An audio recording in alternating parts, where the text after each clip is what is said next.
Nemmen li rridu nkomplu nedukaw l-tfal tagħna lis-soċjetà tagħna biex ikunu aktar juru aktar rispett. Din kienet it-tweġiba tal-mara tal-Prim Ministru Lidja Qabela wara l-aħħar każ serju ta' vjolenza domestika li wassal għal qtil traġiku ta' Bernice Cassar, delitt li reġa' għal darb'oħra xokkja pajjiżi.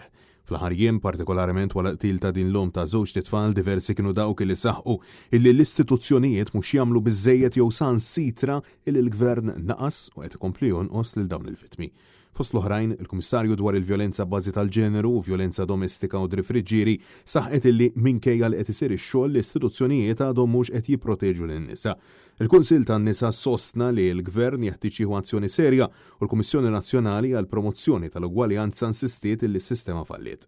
Messaġġ simili wasal ukoll mill-Kummissarju għat-Tfal Antoinette Vassallo li appellat lill-awtoritajiet sabiex tittieħed azzjoni immedjata fil-waqt li l-Malta Women's Lobby insistiet li l-Gvern għandu jżid il-finanzi lill-entitajiet li jagħtu l-għajnuna tagħhom lill-vittmi ta' vjolenza domestika u appellat sabiex jiżdiedu l-maġistrati li jkunu dedikati esklusivament fuq każijiet ta' vjolenza domestika.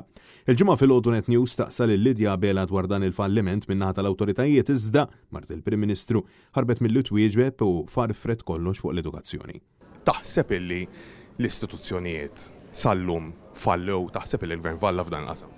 Inti qed li kulħadd jaf illi mhux suppost tkun vjolenti, ma naħsibx illi kulħadd jaf. Importanti ħafna u nemmen fl-edukazzjoni u nemmen li rridu nkomplu nedukaw l-tfal tagħna lis-soċjetà tagħna biex ikunu aktar juru aktar rispett u aktar imħabba lejn ħaddieħor. Fl-aħħar 3 ijiem ir-reazzjoni tal-awtoritajiet ġiet meqjusa minn bosta bħala tard wisq.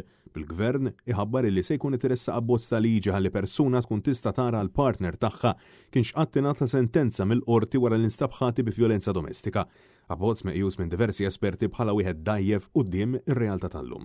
Għaldaqstant, Net News staqsa lis-Segretarju Parlamentari Rebecca Buttigieg biex tagħtina l-opinjoni tagħha. Wara dan kollu u wara daw il-vittmi kollha, bdil l-abbozz liġi biss?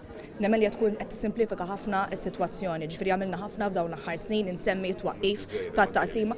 Ħanajlek, meta niġu għall-vjolenza domestika, ċarament il-ħidma trid issir kuljum, jiġifieri nagħmlu kemm nagħmlu u għamilna ħafna riformi mhux biss bħala gvern, iżda anke mal qdiet non governattivi. Din il-ġrieda trid issir kuljum għaliex qed naraw illi tagħmel kemm tagħmel xorta waħda għandna bżonn indirizzawha aktar. Saqsejni wkoll għalli ma raġuni r-raġel ta' Bernice Cassar, Rotir Cassar, ma ġiex arrestat fil-ħin minkejja li kien kisser il-kundizzjoni imposta mill-Protection Order, Buttigieg tisħaq illi dan għandha taraħ l-inkjesta. Dan l-abbozz liġi ser ikompli joħloq katina ta' inizjattivi biex nisalvagwardjaw dawn il-persuni. Mbagħad meta ġejna ssiju l-arrest warrant xorta ħarġet tard.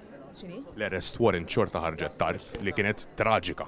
Jiena nirreferik il-fatt li hemm inkjesta ministerjali bħalissa inħares il qudiem biex nara l-eżitu dan l-inkjesta biex jittieħdu d-deċiżjonijiet neċessarji. Francesco Catania, għal Net News.